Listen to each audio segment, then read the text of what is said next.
사랑하는 성도님들, 귀류법이라고 들어보셨습니까? 귀류법은 수학에서 사용하는 증명의 한 방식입니다. 그러니까 이제 수학에서는 증명을 많이 해야 되잖아요. 그래서 A라는 명제가 있는데 A라는 명제가 참이라는 것을 증명하고 싶어요. 그러면 이렇게 하는 거예요. 귀류법에서는 A라는 명제를 일부러 거짓으로 바꿔서 사용해 봅니다. 그래서 A라는 명제가 거짓이라고 생각해 놓고 논리를 전개를 했을 때 결과를 봐요.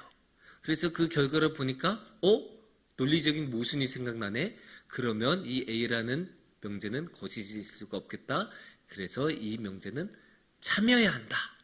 이런 식으로 증명하는 방식이 귀류법입니다. 근데 이 귀류법이라는 것은 수학에서만 사용하는 게 아니에요. 논리학에서도 사용하고 여러 곳에서도 사용합니다. 그래서 이 귀류법을 신앙에서도 적용을 해볼 수 있을 거예요. 물론 이제 신앙은 수학이나 논리학하고는 달라서 그렇게 엄밀한 그런 식의 증명은 하지는 않습니다. 하지만 우리가 생각은 해볼 수가 있어요. 그래서 이제 우리가 신앙의 귀류법을 한번 적용을 해보면 우리가 요새 굉장히 많이 이야기하는 게 무엇입니까? 우리가 감사에 대해서 계속 강조하고 감사에 대해서 많은 이야기를 나누지 않았습니까? 그러면 감사의 이 귀류법을 적용을 하면 어떻게 되겠습니까? 당연히 우리는 감사가 너무나 중요하고 신앙적으로 꼭 해야 한다는 것을 알고 있지 않습니까? 그러면 이것을 귀류법적으로 접근을 한다면 이렇게 해야 될 것입니다. 그러면 감사가 필요 없다. 감사가 없다. 이 결과로 우리는 봐야 될 것입니다. 그래서 감사가 없다면 어떻게 된지를 보면 이 감사라는 것이 정말로 필요한지 아닌지를 알 수 있을 것입니다. 그래서 오늘의 말씀을 통해서 이 시간에는 감사가 없을 때, 감사가 없다면 어떻게 되는지를 통해서 이 감사에 대해서 생각하는 시간을 가져보도록 하겠습니다. 오늘의 말씀은 로마서 말씀입니다. 로마서 1장 21절에서는 이렇게 말씀하십니다. 하나님을 알되 하나님을 영화롭게도 아니하며 감사하지도 아니하고 오히려 그 생각에 허망하여지며 미련한 마음이 어두워졌나니. 이 말씀은 오늘의 주제에 굉장히 적합한 말씀이에요. 오늘의 주제는 그 귀류법에 따라 감사함을 보면, 그러니까 감사가 없을 때를 이제 봐야 되잖아요. 근데 오늘의 말씀에서 어떻게 나왔습니까?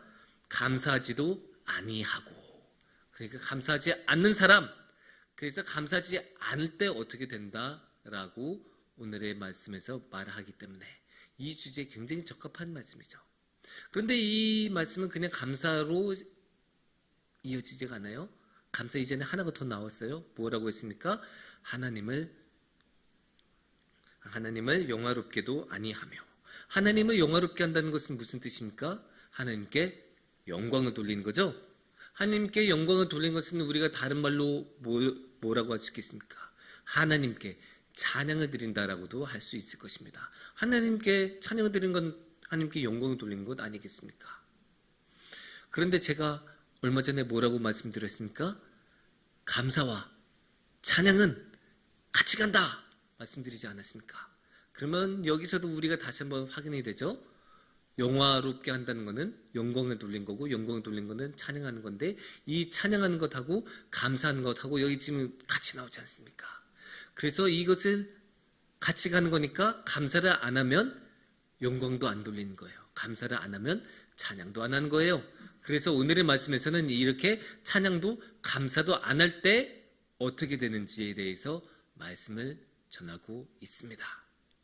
그래서 이 감사가 없을 때, 찬양이 없을 때 어떻게 되는지에 대해서 오늘의 말씀은 두 가지로 이야기를 합니다. 첫 번째, 감사가 없다면 무슨 일이 일어난가? 첫 번째는 허망하여진다는 것입니다. 오늘의 말씀에서 보면 정확히 나오죠. 오히려 그 생각이 허망하여지며. 너무나 명확하게 말씀하고 계세요. 허망하여지며. 감사하지 아니하면 생각이 허망하여진다 말씀하고 계십니다. 근데 허망하다는 게 무엇일까요? 우리가 이제 일상적으로 많이 사용하는 말이 아니다 보니까 좀 하고 어색하실 수가 있으세요.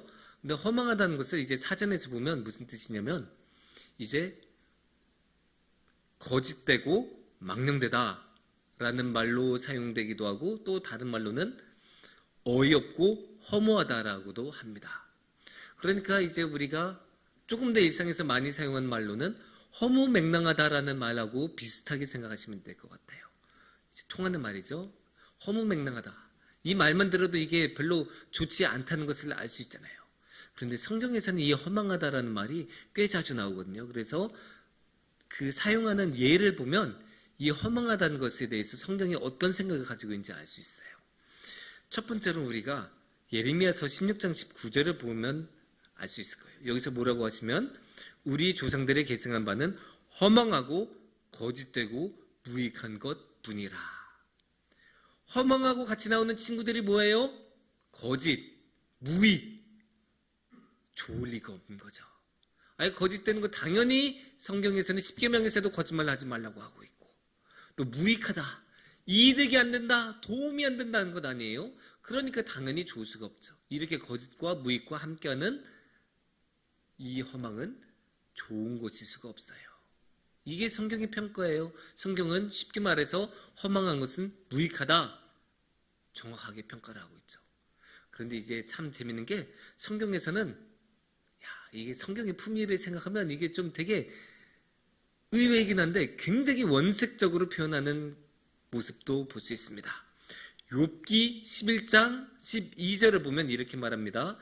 허망한 사람은 지각이 없나니 그의 출생함이 들나귀 새끼 같으니라. 지각, 이 지각이라는 말이 조금 어려울 수 있는데 이 지각이라는 말은 지성이란 말이에요. 지성, 이성 이런 걸로 생각하시면 되는데, 지성이나 이성이 무엇입니까? 이 생각하는 힘 아니에요. 우리가 머리로 생각하는 힘. 이 생각하는 힘이라는 말로 많은 사람들이 인간의 그 본성, 인간의 특성, 동물하고 구별시키는 인간의 핵심 중에 핵심이라고 말하는 거죠. 근데 허망한 사람한테는 이 지각, 이 지성이 없대요. 그러면 뭐예요? 허망한 사람은 인간의 중요한 특성이 없는 사람이다. 인간의 중요한 본성이 없는 사람이다 라고 말할 수 있지 않겠습니까? 그래서 방금 전에 이 욥기 말씀에서는 뭐라고 해요? 그의 출생함이 들나귀 새끼 같다. 무슨 말씀입니까? 들짐승 같은 사람. 그냥 사람 보고 너는 동물 같은 사람이야, 네가 사람이야, 에휴 들짐승 같은 놈, 이렇게 말하는 거예요. 굉장히 의외죠? 성경에서 이 정도까지 표현하시나 싶을 정도로 굉장히 극단적으로 말하는 건데, 근데 또 한편으로는 이해가 돼요. 성경에서는 또 하나님께서는 그런 허망한 사람들을 얼마나 많이 보셨겠어요. 그렇게 좋게 이야기하고 많은 은혜를 베풀어 주시고 기다려 주시고 잘 구슬러 주시고 하는데도 다 그 허망한 길로 빠지는 사람들을 하나님께서는 얼마나 많이 보셨겠어요. 여러분도 아시잖아요. 아이를 키울 때 3번 같은 말만 해도 마음이 답답해지기 시작해요. 그런데 사람은, 보통의 사람들은 하나님이 10번, 100번을 말씀하셔도 말 안 들어요. 왜냐? 그 마음이 허망하니까. 그 생각이 허망하니까. 그러니까 하나님 입장에서는 아유, 저게 사람이야, 들짐승이야, 이런 생각까지 하신다고 나온 거예요. 제 말 아니에요? 성경에 나온 거예요? 이상한데 가서 이상한 말씀하시면 안 돼요. 분명히 성경에 나온 살아계신 하나님의 말씀입니다. 근데 여기서 한 걸음 더 나아가세요. 여기서 한 걸음은 더 나아갈 수 있나 싶지만 더 나아가세요. 이사야서 58장 9절에서는 이렇게 말씀하십니다. 만일 네가 너희 중에서 멍에와 손가락질과 허망한 말을 제하여 버리고, 여기서 중요한 말씀은 뭐겠어요? 당연히 허망한 말을 제하여 버리고. 그러니까 이제 하나님께서는 이렇게 하면 이제 응답하겠다 이런 식으로 말씀하신 건데, 그 중에서 중요한 게 뭐냐? 허망한 말을 제하여 버려라. 제하여 버린다는 거는 없애버리라는 거잖아요, 쉽게 말하면. 그러니까 하나님께서 뭘 원하신 거예요? 허망한 말을 없애는 것을 원하세요. 그러니까 허망한 것은 제거 대상이에요. 삭제 대상, 갱생의 대상조차도 아니에요. 어떻게 다시 한번 재활용 잘해볼까도 아니에요. 그냥 싹 없애버려야 되는 거. 뒤도 돌아보지 말고 없애버려야 되는 거예요. 그렇게까지 하나님은 말씀하세요. 정말로 없어져야 되는 것이 허망한 것이다. 제거 대상이다. 없어져야 하는 것이다. 아주 정확하고 명확하게 성경은 말씀하십니다. 이게 하나님께서 성경에서 허망에 대해서 하시는 말씀이고 허망에 대해서 하시는 평가입니다. 우리가 두 번째로 또 한번 말씀드릴 수 있을 것 같아요. 감사함이 없을 때 나타나는 두 번째 모습, 그거는 바로 미련함입니다. 오늘의 말씀을 우리가 다시 한번 보시면 이렇게 말씀하시죠. 미련한 마음이 어두워졌나니. 감사하지 아니하면 미련한 마음이 미련한 마음이 어두워진다고 하십니다. 이 미련한 게 무슨 뜻입니까? 어리석은 것 아닙니까? 어리석다, 미련하다, 지혜로운 길을 찾지 못한다. 딱 듣기만 해도 좋을 리가 없지 않습니까? 그냥 우리 일반적인 언어 감각으로만 봐도 이 미련한 것은 좋은 게 아니에요. 아이고 이 미련한 사람아, 이런 말을 들으면 우리 당연히 기분이 안 좋은 이 기분이 이제 올라올 거예요. 당연히 그냥 안 좋은 거예요. 성경도 다르지 않아요. 성경도 당연히 미련한 것을 좋게 보지 않습니다. 특히 어디서? 잠언에서는 이 미련함에 대해서 아주 많이 이야기해요. 근데 당연히 좋지 않게 이야기합니다. 왜냐? 잠언은 그 특징이 애초에 지혜문학이에요. 장르가 지혜문학이에요. 그래서 뭐 이름에서 다 알 수 있잖아요. 지혜문학이면 뭐가 중요하겠습니까? 당연히 지혜가 중요하죠. 이 지혜가 중요한 이 지혜문학인데 그러면 이 지혜의 반대편에 뭐가 있겠어요? 지혜롭지 못한 것, 바로 미련함이 있을 것 아니에요. 그러면 당연히 이 지혜문학에서는 미련함을 좋아하지 않겠죠. 너무나 당연한 논리적인 결과입니다. 그래서 잠언에서는 이 미련함에 대해서 굉장히 안 좋은 평가들을 아주 많이 내려요. 아주 좋은 예로 잠언 3장 35절을 볼 수 있습니다. 지혜로운 자는 영광을 기업으로 바꾸니와 미련한 자의 영달함은 수치가 되느니라. 영달이 뭡니까? 영광을 받고 영화로워지고 또 높은 지위를 얻는다는 거예요. 아주 쉽게 말하면 출세하는 거예요. 출세 좋잖아요. 우리 옛날부터 우리 조상들이 아주 중요한 개인의 업적으로 삼은 게 무엇입니까? 입신양명 아니에요? 그래서 입신양명을 해서 자신을 높이고 영달을 얻는 것, 그게 아주 중요한 삶의 목적 중에 하나였는데 미련한 사람의 경우에는 그 영달을 얻어도 수치가 된대요. 영달 좋은 거잖아요. 출세 좋은 거잖아요. 근데 그 좋은 출세마저도 그 높은 관직과 명예와 영광마저도 미련한 사람한테 가면 부끄러운 것이 되고 수치가 된다. 그렇게 잠언 말씀을 말씀하세요. 그러니까 이렇게 봐도 돼요. 아무리 좋은 것이라도 미련한 사람의 손안에 들어오면 아주 부끄럽고 수치스럽고 안 좋은 것이 된다. 그렇게 말씀하신 거예요. 이거 보면 미련함 이거 어디다 쓰겠습니까? 미련함이 묻으면 뭐든지 오염이 되고 미련함이 있으면 그 아무리 좋은 것이 주어져도 쓸모없는 것이 되어버리는데 여기서 이미 잠언의 평가는 다 나타나는 것 아닙니까? 성경에서는 이 미련함을 정말로 어디에도 쓸 수 없는 것, 정말로 안 좋은 것으로 평가하고 있구나.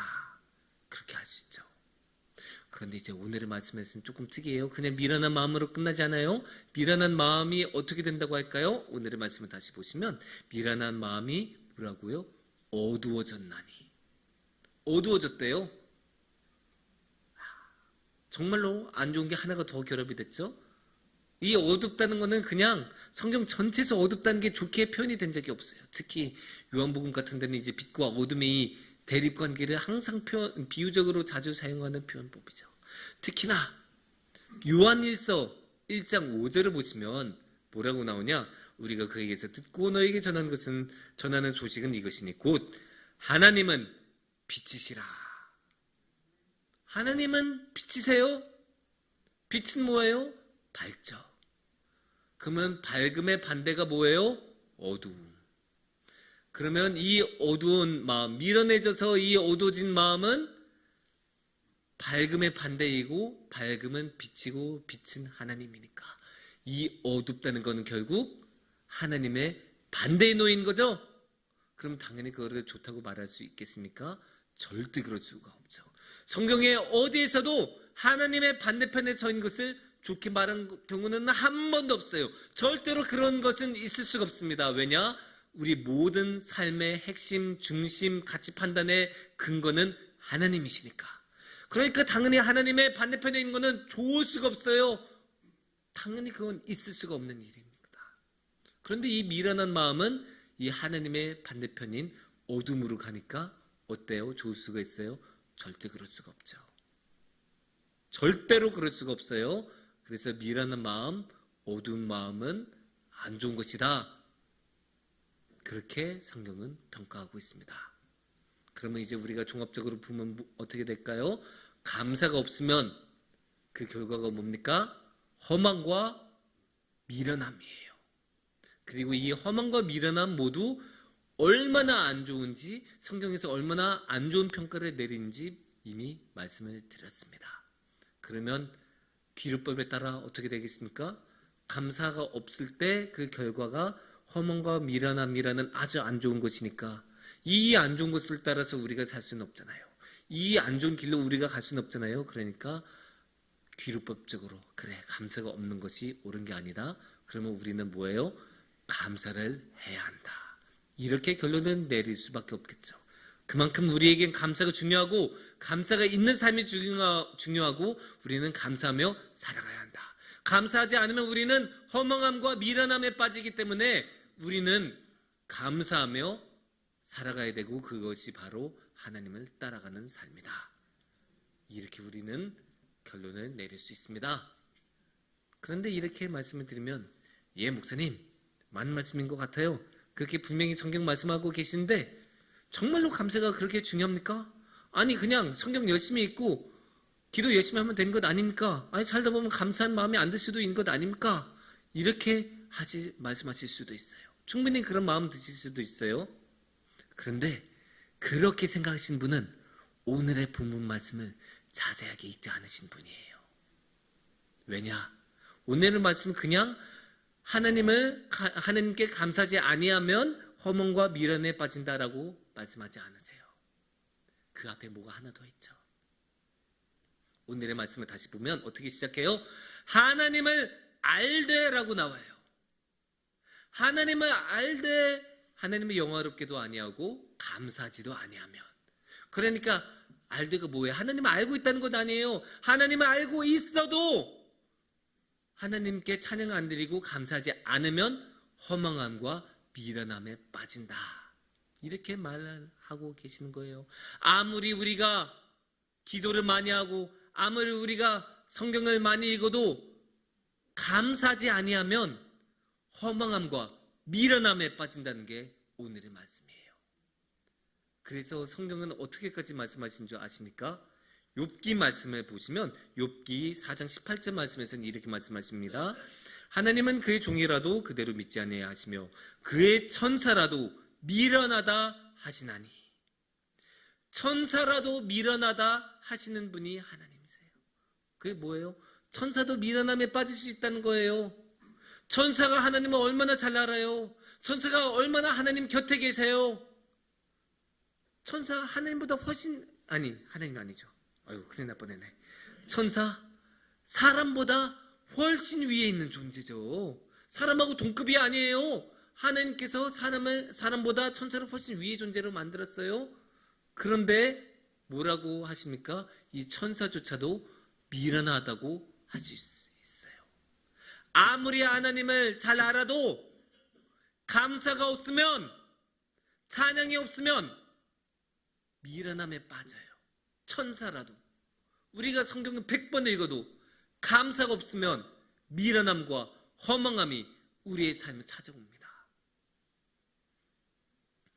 그만큼 감사가 우리의 신앙과 삶에 중요하다는 것을 충분히 우리가 알 수 있겠죠. 사랑하는 성도님들, 우리의 삶은 우리가 살아가는 세상은 점점 감사가 없어지는 세상이에요. 감사가 점점 사라지고 있어요. 점점 자신의 업적을 내세워야 되고 자신이 뛰어나다고 자신의 재능을 보여줘야 되고 그러다 보면 남에게 감사도 안 하게 되고 하나님께 감사를 안 하게 돼요. 특히나 요새는 더욱 어떻게 가냐? 아니 내가 내 능력으로 하면 되는데 왜 하나님께 감사를 드려? 라고 말하는 사람도 굉장히 많아져요. 그런데 그렇게 감사가 없는 세상으로 우리가 점점 가면 그 길의 끝은 결국은 허망함과 미련함입니다. 그리고 당연히 허망함과 미련함의 끝은 좋을 수가 없어요. 좋은 적이 한 번도 없어요. 그곳은 하나님께서 계시지 않은 곳이기 때문입니다. 우리가 그런 곳으로 걸어가서야 되겠습니까? 그러니까 우리가 그런 길로 가지 말고 감사하면서 하나님께 나갔으면 좋겠습니다. 감사하는 거 어렵지 않지 않습니까? 물론 우리가 매일 감사 얘기를 쓰는 것은 조금 어려울 수 있어요. 그래도 감사 드리는 것 자체는 어렵지가 않잖아요. 하나님께 감사드리고 작은 감사드리고 또 감사드리는 게 어려우면 찬양이라도 드리면서 하나님께 감사의 마음을 드리는 거 그거 그렇게 어려운 것 아니잖아요. 하루에 1분이라도 시간을 내면 10초라도 시간을 내면 할 수 있는 게 이 감사와 찬양이에요.